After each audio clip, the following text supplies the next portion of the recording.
That year was a very, very challenging year. To have that cluster of suicides in a relatively short period of time had an impact on all areas of our community, where it really did shake those feelings of safety and predictability. The climate on campus, it was dismal. It was scary. Every time the overhead went off to announce things, you were just waiting for the next student's name to be heard. It was very hard as a teacher.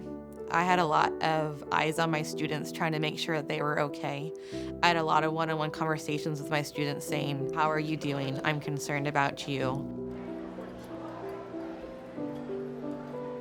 Someone feeling so hopeless, so alone, that they take their own life, that's heartbreaking. And that's something that no one wants to acknowledge as a problem because it shouldn't be a problem. What we experienced as a community was really a reflection of society as a whole, and that is this reticence to talk about suicide. You know, that's not something we talk about.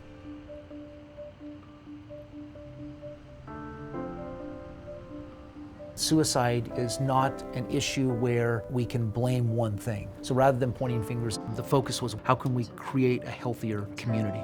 So really not just thinking about the outcome of what happens when a student's in trauma, but what leads up to that. What are some preventative measures we can put in place that provide opportunities for students to seek out help? We're here to help reduce the stress in our lives, to take care of ourselves and provide support for each other. Virtually every school is running support groups for kids. Last year we ran over 250 groups that served just about 2,000 kids, and we've run support groups on a variety of topics like anxiety, depression, teen issues, divorce. Last week my anxiety started coming back really bad, so I've just been learning how to cope with that again. We also developed some district-wide trainings in terms of suicide prevention. The training is really focused on identifying those invitations for help, seeing those warning signs in the people around you, and then getting them to the support. We want to ask this question very clearly, very directly, and without judgment. Are you thinking about suicide?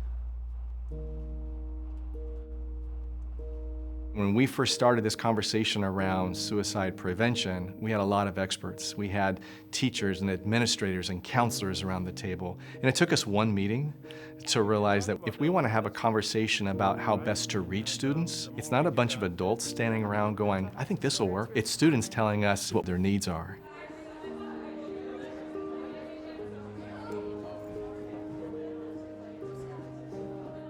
It's been kind of hard because my dad has just been avoiding the problem. In peer counseling, it was students being there for students. We saw a really large array of issues people were dealing with, whether it be divorced parents, abusive households, struggling in school, suicidal ideation. Kids don't tell their parents or their teachers, they tell a friend. So anything that we can do to get them to support each other is way more powerful than what we can do on the adult end. Although we may not have the exact same stressors, we all deal with something. Does anyone remember any of the coping strategies? Talking to other people about what you're going through? We started the club because people who are struggling, they just feel alone.